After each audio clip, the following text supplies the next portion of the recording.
Hey, good morning, everybody. It's good to see you, Shawn from Voices from the Dirt Road. Hey, it has been a great week. Been a crazy week, been a busy week, but that's okay. I just wanted to give a shout out. I talked about last week. Every week, I'm going to kind of have a different cup. I actually asked y'all guys to send me a little note, and we'll buy a cup from different places. But one of the things that Carl and I love to do when we was traveling around the world or even around the United States is go to nice little coffee shops and buy a cup. And this morning, when I was upstairs, I got my coffee cup. It's from the Dead Bear Brewery in Grayland, Michigan. So a shout out to those guys. I probably bought this cup 10, 12 years ago. Don't remember, but it still has great coffee. And I just want to give a shout out to those guys. So thank you, thank you, thank you. Also, as y'all guys see, I spent many years in the military. Blessed to be able to do it. And this show is not about the military; it's about rural community. But as y'all guys know, a lot of farmers, a lot of people in the rural communities serving the military, like I did. And just so happened this morning, because typically when I go out on the farm, I'm not dressed all pretty and stuff. I just throw on a pair of jeans and whatever T-shirt that I pull up, and just so happened here's the one from Kosovo. This is Bonsteel is where the U.S. base is at. I was in Pristina, there in the capital of Kosovo. So, but shout out to my international brothers and sisters that watch this show. So, thank you for supporting us. We look forward to seeing you sometime around the world as I get a chance to travel again. All right, let's move on to the stool and kind of lay out what this show is all about. As many of y'all guys know that follow us, I want to say thank you for continuing to follow us. This show is laser focused on the rural community, farming community, and anything that connects back to that rural community. So here it is. We base everything around this stool that you see. We're going to talk about livestock. We're going to talk about row crop. We're going to talk about forestry, specialty plants, but then all of it is tied back to the USDA and how we are all working as farmers or in the farm business or agriculture, that we can all work together and be successful. And as y'all guys know, we mentioned last week, we still are talking about the farm bill. It still hadn't been passed, and I'll talk a little bit more about that as we go forward. But that is the basis of our show. I think it's important that every time I do a different episode, we're on episode 24, but y'all, can you actually believe it? This is our 24th episode. Hey, somebody sent me these little gremlins, because every once in a while, these little gremlins, they jump into the doggone show. And because this show here is homegrown, there's no Hollywood behind it. So if I touch the wrong button, I'll disappear. So I got me two little gremlins. These two guys here, they're gonna make sure that nothing goes wrong. But if something goes wrong, it wasn't me, it wasn't my team, it was another gremlin that got in there and got us all jammed up. So again, this show is laser focused on the rural community, and we look forward to getting your feedback, getting some questions, and all those kind of things. So let's move on. Let's talk about what actually happened on the farm this week. This week was an awesome week. We actually in 1 week had 2 calves on the farm. This picture right here is the last calf that was born on this farm yesterday. He ended up being roughly about 75 pounds.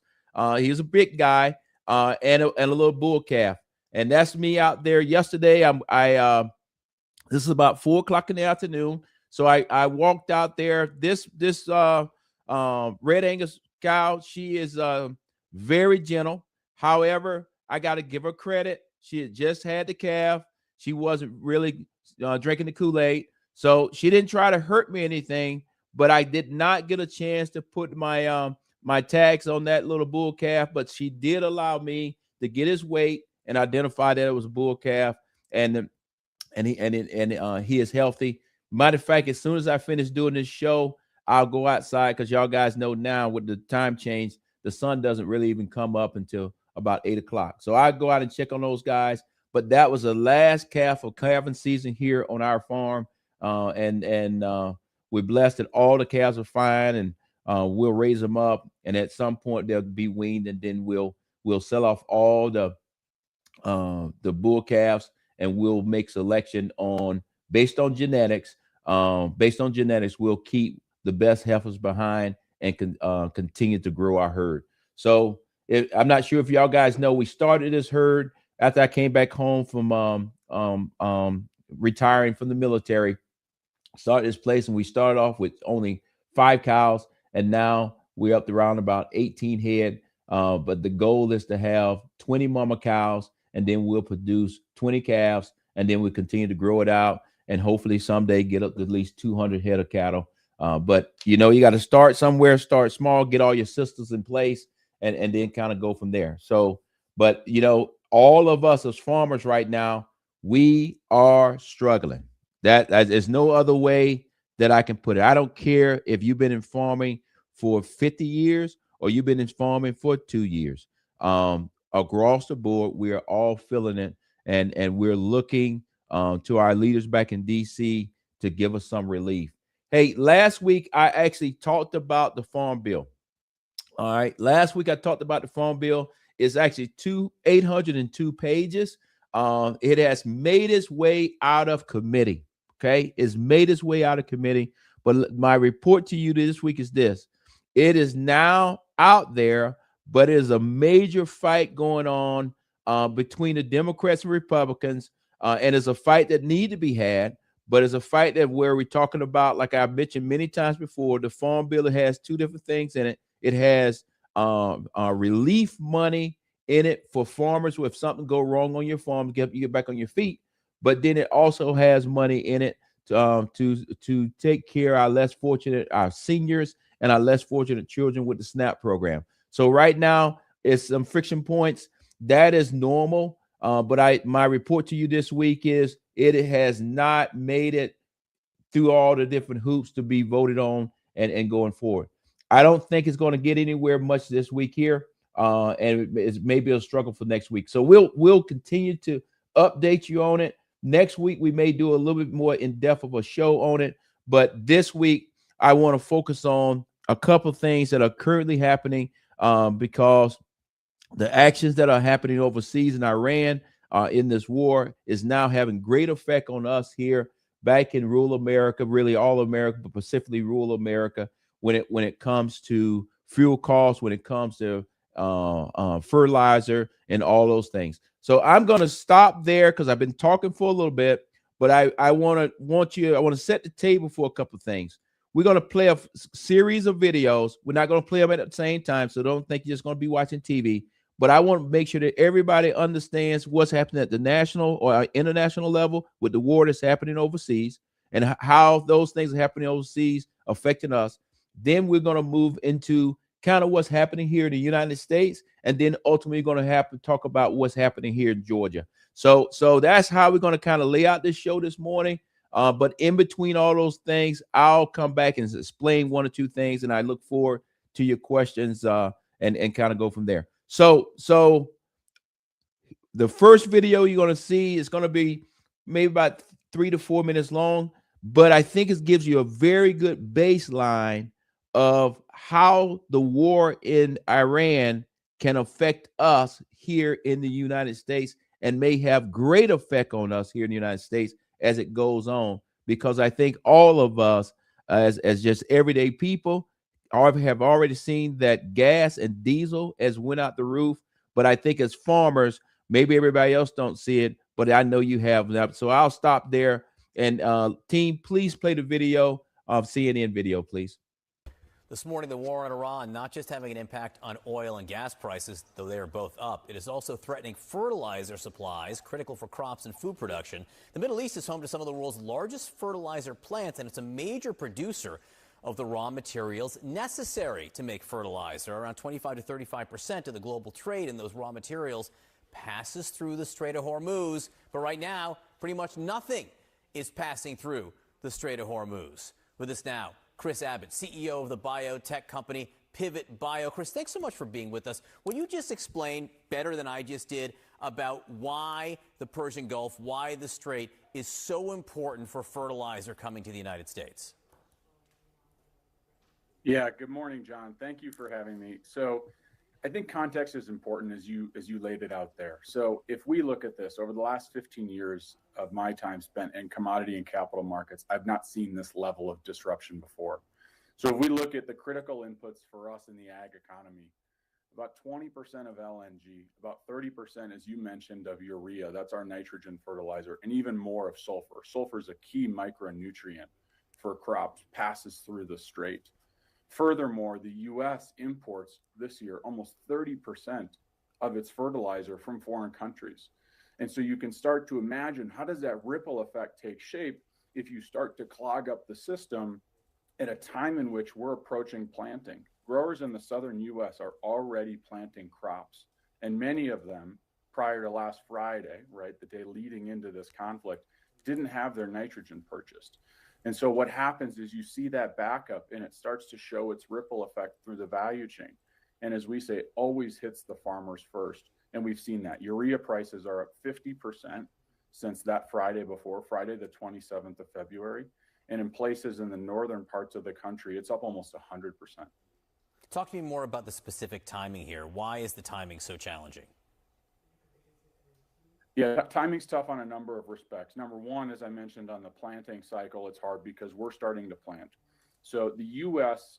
Heading into this conflict had only bought about half of its fertilizer. If you look at the total amount of fertilizer across all inputs, but in this case, nitrogen is really important, was about half purchased. Then we woke up Saturday the 28th and everybody started scrambling. That's what led to that price spike that I mentioned to you. But we don't have a lot of time. There's only a few technologies and solutions that can really help a grower right now counterbalance some of those rising fertilizer costs. Furthermore, though, we also have to take a step back and understand farm bankruptcies were already at a multi-decade high prior to this conflict. I've seen stats as high as 170,000 farm bankruptcies in the last 12 months. And so when farmers are losing money, if you spike their most critical input to drive yield, which is also their highest expense as an input cost, it puts intense pressure on the bottom line. Yeah, look, I was at Farm Aid. This is the fourth year for bankruptcies they've had since the 1980s. I mean, this is a bad, bad time. Just very quickly, is this something that will hit consumers in terms of prices?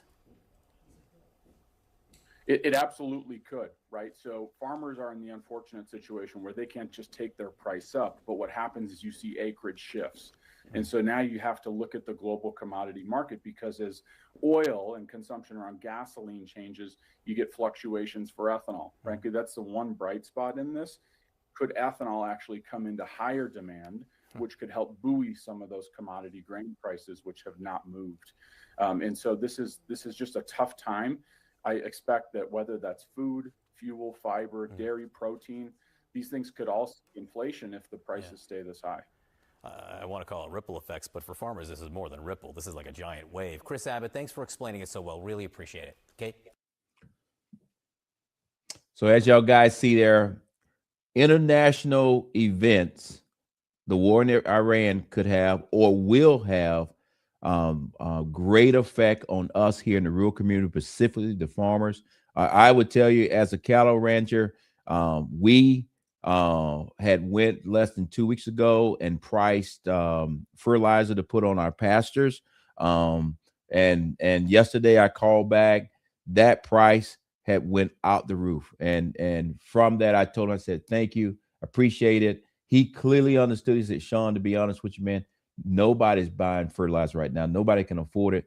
So I ended up calling Jerry, my chicken manure guy. And here in the next couple of weeks, we're going to get chicken manure spread throughout the pasture, ensure that the grass get the nitrogen that it needs to have so the grass will grow. But that's just the effects that happen to me. But I know it's happening to our row crop farmers, because they're right now trying to get crops in the ground. Money is supposed to be coming in from the federal government, and some have received the money, but they hadn't actually bought their fertilizer and other products in advance, and now the cost is out the roof. So I'm not 100% sure is all the ends are going to meet, or is the math going to math out. So we'll continue to monitor this, but I wanted you to understand it from the national, or I mean from the international level. I know y'all guys know I spent those years in the military, so I clearly know that region. and the Street of Hormuz is very narrow, and Iran can dominate that particular area because they sit right there beside it. So, but I got confidence in our military. But it's going to be a tough job. But I think things are going to slow down a lot more as this war continues to we continue to fight it, and it continues to spread throughout the Middle East. So that was the international piece. Now let's come back into our country. Let's let Ag Day kind of tell us what's going on there, and then on the back end, I'll talk a little bit more about what's happening here in Georgia. As temperatures warm and the snow melts, many farmers are looking to get started with planting season. I'm Clinton Griffiths. The question is, with fertilizer prices soaring right now, could that change their planting intentions? Ag Day's Michelle Rook joins me. Michelle, what are you hearing out of farmers in the northwestern Corn Belt?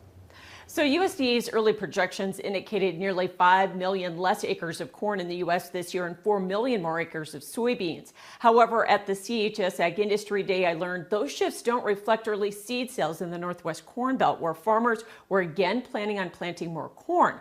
However, with fertilizer prices spiking and supplies in question, how much will that change their plans and the acreage mix? In 2025, Northwest Corn Belt farmers planted 2.4 million more acres of corn. And in North Dakota, early seed sales leaned that way again. It feels like our corn acres are moving up, just based on bags of corn sales going into through the year. The reason is profitability. Even though the corn-soybean ratio favors beans, farmers can bushel up with corn. I think we're going to see an increase in corn acres. I mean, yes, everybody was so impressed with their corn yields last year, and with the changes, with the varieties being so much better, I just look for corn to kind of continue to be king up here. The same trend is true in Minnesota, according to Kurt Akery.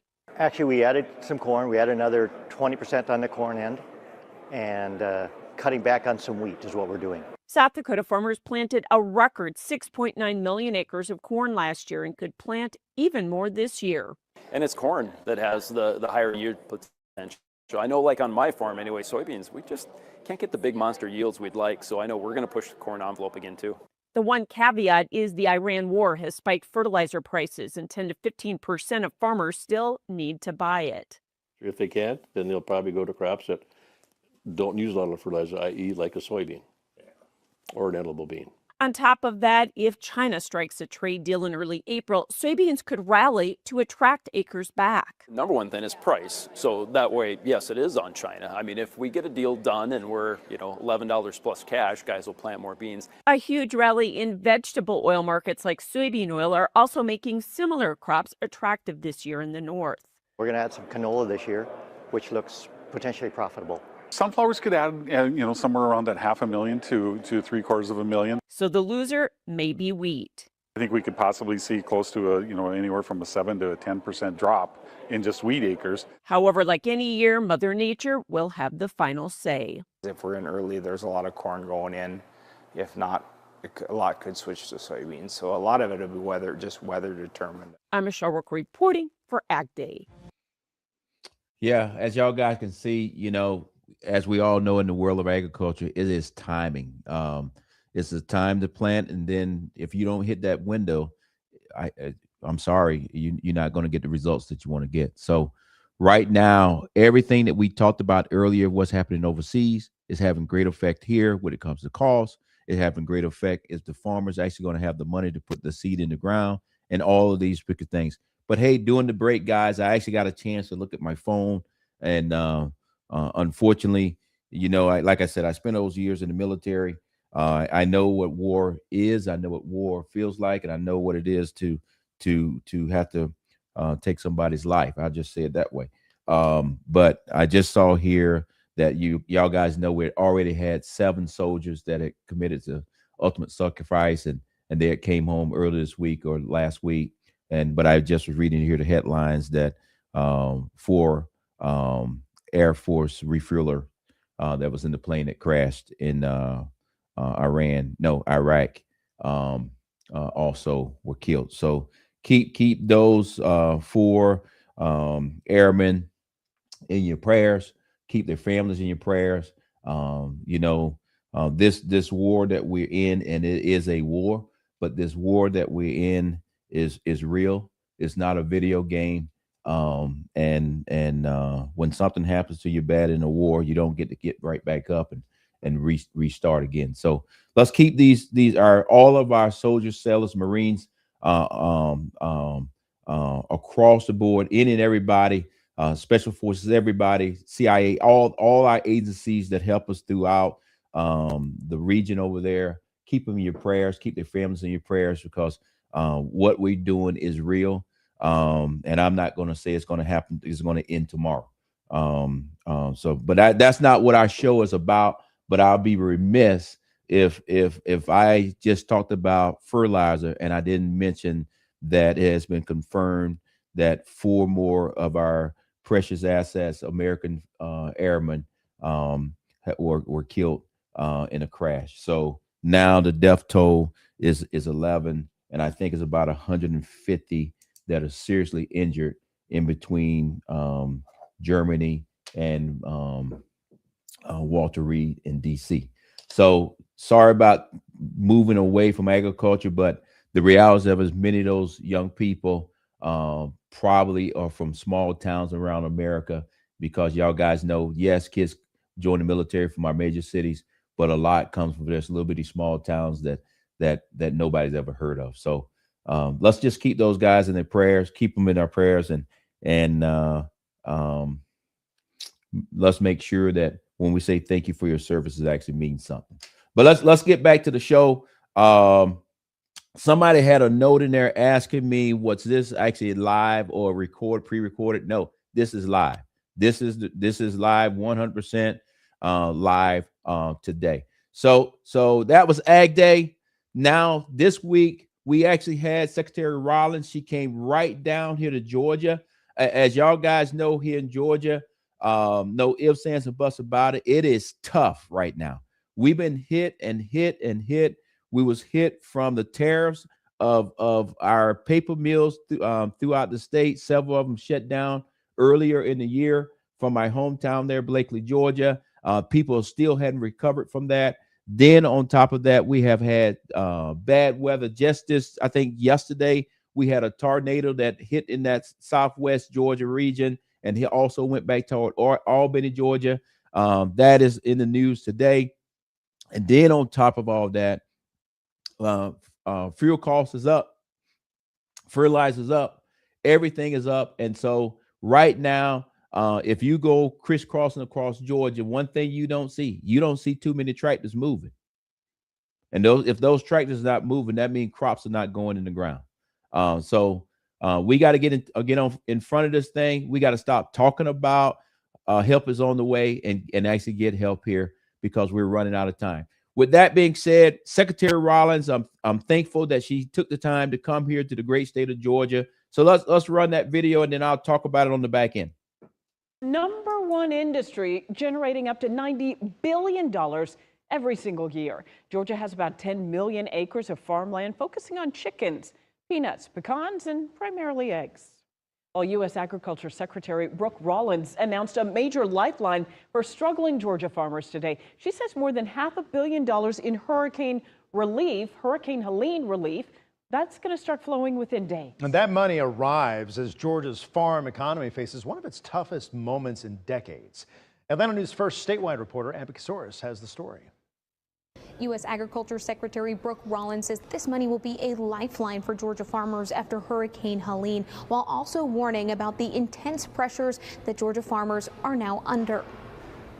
We're glad to have her, and let's give her a warm welcome here. A warm welcome under the Gold Dome for Agriculture Secretary Brooke Rollins, who came with a stark warning.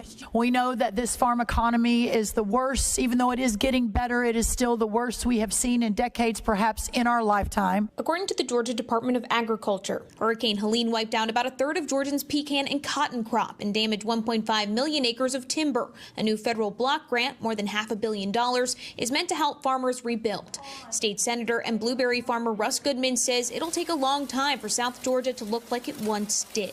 So you have to get up every day and pull your boots on and and go to work. New data from the American Farm Bureau Federation shows 27 farm bankruptcies in Georgia last year, more than double the year before. Even with new aid coming, farmers are still battling higher costs for fertilizer, equipment, and fuel. Georgia's Democratic Senators Raphael Warnock and John Ossoff say they've pressed USDA for months to unlock this money, calling it welcome news, but saying farmers have waited far too long. If America cannot feed ourselves, then we will lose what freedom tastes like. While Republican leaders at the Capitol stood beside Rollins, praising the current administration's broader farm agenda, including a bill they say will lower H-2A wage rates and boost support prices as another lifeline. Tough times never last, tough people do. Applications for the block grant open next week, and you can apply through the Georgia Department of Agriculture's website. At the state capitol, I'm Abby Kasoris. Yeah, I'm glad to see Secretary Rollins. She came to Georgia, but let me just maybe because I just talked about our fallen. I kind of probably changed my mind a little bit on a couple of things. But one of the things I learned from the military, and I think some of y'all guys know, I used to be a brigadier general, but that's here nor there. But I would tell you point blank, you can't fix the problem unless you truly identify that what the problem is and tell the truth about it. So as long as we are saying that we're okay in the world of agriculture, but then at the same time saying it's the worst time ever, we got a problem. Because until we actually say, okay, we got a major problem and how are we going to fix it, you're going to spend most of your time trying to be up in the cleanup department. So that's all I'm going to say about that, because I know every day farmers out there, they know bullshit when they hear it. There's no other way to say it. They know bullshit when they hear it, that somebody's trying to tell you is okay, it's going to get better. But at the end of the day, when you on your farm, you can't get fuel because it costs too much. You can't even crank your tractor because you don't have enough money to make it go. And then on top of that, even if you could do all those things, you can't afford the seed or the fertilizer to put out in the field to make it go. So that's currently where we're at. We're going to continue to follow and report what we're doing. We're going to continue to try to come up with solutions and work with people here in the great state of Georgia and really around the United States on the rural community to say, okay, how can we help just hardworking everyday people? Because I guarantee you, when I get out of my house and go outside and then finally talk to my fellow farmers out there, that's exactly what they're going to say. They're going to say that all these meetings that we having and standing in front of camera, stop doing it. Go in the office and roll your sleeves up and actually get something done, and stop talking about money's coming or help is coming, and actually make help come. But so that's currently where we're at. We're going to continue to monitor and work and report what's currently happening. But what's happening here in Georgia is also happening all across the United States. And I'm just concerned that if we don't get out in front of it, a lot more farmers are going to have to file for bankruptcy, even if they want to or not. The bank is not going to lend them the money to get in another crop. With that being said, it brings me back to what I say every week. Keep our farmers in your prayers. Keep their families in prayers, because every day 53, 55 farms file for bankruptcy across the United States. And with the situation that we're in right now, that's coming from overseas with the war, with the situation that you just saw, Secretary Rollins said that this is one of the worst times, but it's going to get better. Hopefully it gets better quicker. But all these are the stressors that are putting pressure on our farmers. And I just ask you to call this number 988 if you're stressed out. Call that number, talk to somebody, family members, make sure you call for them, get some help, because what we need every farmer to understand is that we love you, we depend on you, and we want you to be here tomorrow. So don't take a short-term decision for a long-term problem. So we can work our way through this. Farmers always help out other farmers, and that's what we're going to do. So please take the time to get some mental health. And if you're going in a crisis, like I said, call that particular number. Hey, I don't want to apologize, but I know the show kind of changed there a little bit after I looked at my morning news and saw where the plane it went down and it was confirmed that those additional 4 soldiers or airmen had passed. But I know y'all guys know I spent many years in the military. Spent many years in the Middle East. So I know we playing for keeps. I know they're doing an awesome job for the military pieces of it. But we gotta make sure that we tell the American people the truth and tell it to them in a timely manner, because with these 4 airmen who just was killed today, they'll start the process of, and we all seen it. They'll start the process of somebody going to their house and knocking on the door and telling their spouse and telling their kids that mom or dad or whoever is not coming back home. And that's where it gets back into, this is not a blue, red, in green, whatever you want to say. This is an American thing. And those young men and women, regardless what branch of service they're in, regardless if they're in FBI, CIA, whatever agency they're working for is in, they are putting their lives on the line for us every day. So what we should do is do what we need to do to make sure that they're going to be safe. So that's not really part of the show, but at the end of the day, it is our soldiers, our military is the reason why we can sit here and talk about issues that are happening around the world, because they keep us safe. And then, as we also know, because of some things that are happening around the world, we probably now is going to start seeing some more terrorist attacks here in the United States. But we'll leave that alone. At the end of the day, I always try to keep y'all guys, just give you a little bit of a nugget this morning. I've been going now for 32 minutes.